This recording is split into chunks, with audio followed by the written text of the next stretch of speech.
tree removal and how much it costs to remove a tree.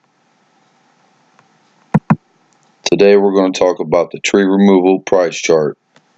It has 3 different methods to price trees. The first one is leave lay. We cut down the tree and leave it as is where it is. You take care of it from there, meaning you clean up the mess.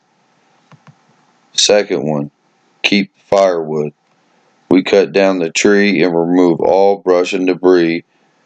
Then we cut up the rest into firewood lengths and stack it into a nice neat pile. Third one, complete tree removal. We cut down and remove all the tree and clean the work area of all debris. Locations we work in and around: Ohio, Indiana, Northern Kentucky.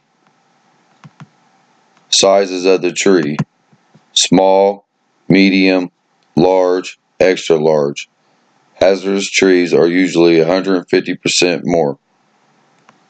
You also can get a hold of us at sspropertymaintenancellc.com or call me direct at 937-925-5739.